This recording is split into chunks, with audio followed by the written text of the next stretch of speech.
Anda kembali dalam Talk to News. Kita lanjutkan berbincang bersama dengan sejumlah narasumber kami di sini. Saya kembali ke Bung Heri. Bung Heri, jika kita melihat Partai Golkar bukanlah satu-satunya partai yang diperbincangkan dan kemudian berpotensi dikurangi ataupun ditambah, dikurangi Anda sudah sebutkan tadi, kecil kemungkinannya, mungkin ditambah yang lebih besar begitu. Namun bagaimana dengan partai-partai lain sebetulnya? Layaknya PAN yang memang di luar dugaan begitu memberikan dukungan secara terbuka berbeda dengan partai pemerintah dan di luar ekspektasi ya kemenangan ternyata berpihak. Menurut saya relasi Pilkada DKI dengan reshuffle itu ada, tapi kalau sampai kemudian mengurangi jatah PAN menurut saya juga tidak. Karena harus dilihat begini, representasi umat Islam juga harus dilihat secara menyeluruh. Kan PAN itu representasi dari Muhammadiyah, itu juga tidak bisa dinafikan. Dan PAN toh punya dapat satu kursi kan di kabinet, gitu, sama dengan Golkar. Nah, cuman posturnya beda ya.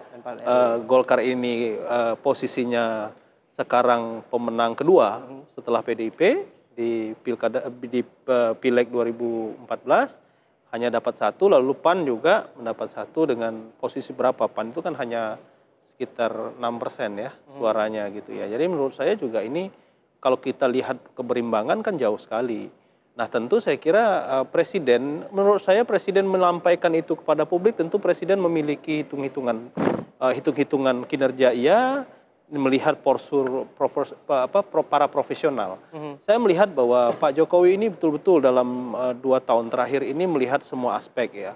Ingin mendorong kinerja agar pemerintahan ini terlihat di mata publik berhasil, lalu mengambil orang-orang terbaik itu di profesional maupun di partai politik, lalu kemudian berhitung pada kekuatan politik ke depan, ya siapa nanti partai yang akan mengusung beliau lagi di 2019 itu juga dihitung, tapi tentu hitung-hitungan tadi menurut saya ya sekarang karena Partai Golkar yang duluan sekali mendorong presiden untuk maju kembali di periode berikutnya kan hanya Golkar nih sekarang yang startingnya sudah disampaikan. Menurut saya juga Golkar juga akan dipertimbangkan. Kenapa saya katakan pada malam hari ini kemungkinan presiden akan menambah kursi Partai Golkar, karena memang kepentingan politik di 2019 itu akan sangat terbuka begitu.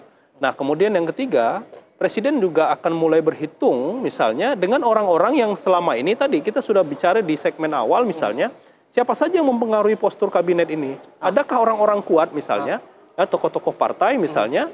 Nah ini juga akan dilihat apa untungnya orang-orang ini dipertahankan oleh Presiden Jokowi. Karena modal untuk maju di 2019 itu sangat besar loh. Dan semua itu harus dikaji betul, lalu kemudian ini harus memiliki kekompakan yang luar biasa. Ya, betul. Baik, saya ke Bung Lusius jika demikian. Bung Lusius, kalau kita melihat Partai Golkar adalah fenomena yang semakin menarik dibahas setelah bergulirnya kasus IKTP, kemudian pencekalan dilakukan terhadap Ketua Umum Partai Golkar sekaligus Ketua DPR saat ini. Sangat sulit nampaknya secara logika politik bahwa apa yang terjadi pada Pak Setnov, Ketua Umum Partai Golkar, akan memberikan insentif elektoral pada Pak Jokowi ke depan, bukan? Ya saya kira iya, kalau ini terus dimainkan dan situasi Pak Setnov tidak juga dipastikan dalam waktu dekat, saya kira itu berdampak pasti ya pada elektoral Partai Golkar saya kira. Karena bagaimanapun yang selama ini terbangun atau yang terlihat di media itu kan kedekatan antara Pak Setia Novanto dengan kasus IKTP, walaupun sampai saat ini belum ada status apapun gitu ya terhadap Pak Setia Novanto, baru sebatas saksi. Tapi ini pun saya kira bisa merugikan, dan saya kira sebagai partai besar ini harus sudah mulai dipikirkan gitu ya. Jalan keluar apa yang paling mungkin bagi Partai Golkar untuk bisa tetap selamat sebagai partai besar sampai 2019.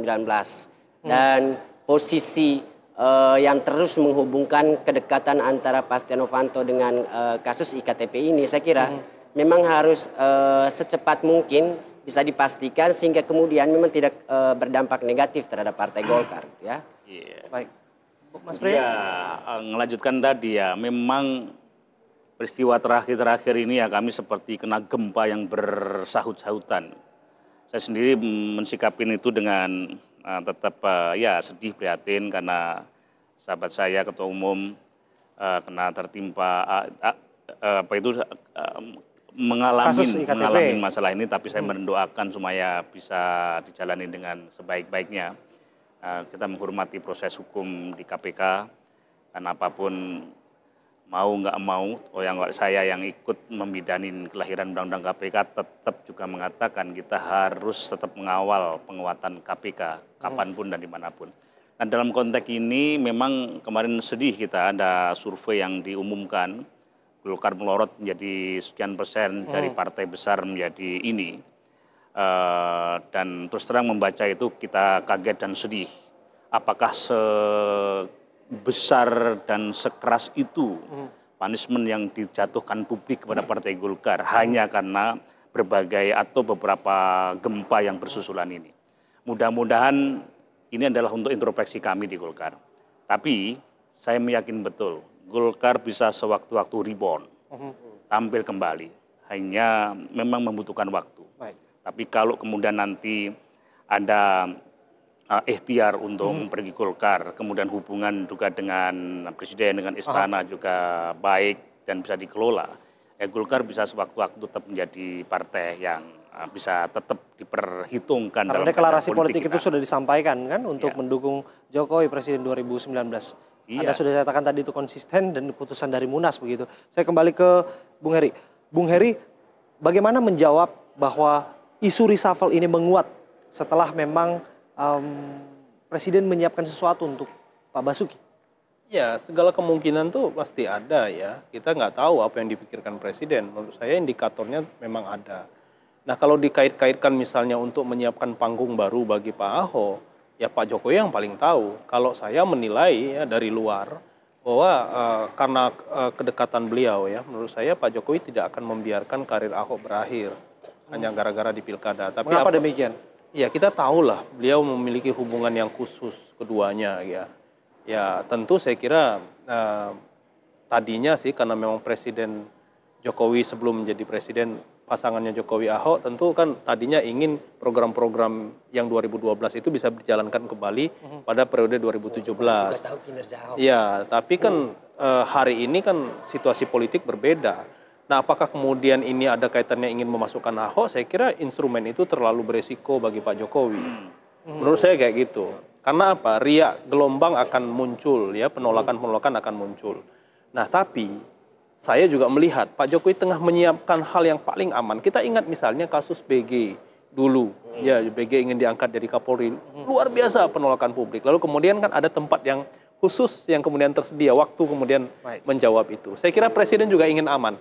Presiden akan belajar dari kepentingan publik, Presiden juga memerlukan dukungan publik dan tidak akan lagi kemudian membenturkan segala sesuatu keputusannya itu dengan kepentingan publik. Karena pertaruhannya adalah pertarungan akbar nanti di 2019. Ya, sedikit mas, soal Golkar menurut saya ini menarik. Golkar ini memang luar biasa sekarang ya, dropnya ya, hasil survei beberapa lembaga. Menurut saya Golkar harus diselamatkan kalau ingin tetap besar. Jadi Mas Priyo dan kawan-kawan untuk segera melakukan baik-baik di dalam lah ya. Berbenah begitu ya. Terima kasih Kang Herbu, terima kasih Bung Lusius, terima kasih Mas Priyo Budi Santoso sudah berbincang bersama kami. Prinsipnya apapun yang kita bincangkan pada hari ini, reshuffle terjadi ataupun tidak terjadi itu memang sesungguhnya prerogatif dari Presiden Joko Widodo. Kita nantikan apapun itu untuk yang terbaik buat masyarakat Indonesia secara keseluruhan. Saya Abraham Silaban undur diri. Terima kasih. Sampai jumpa.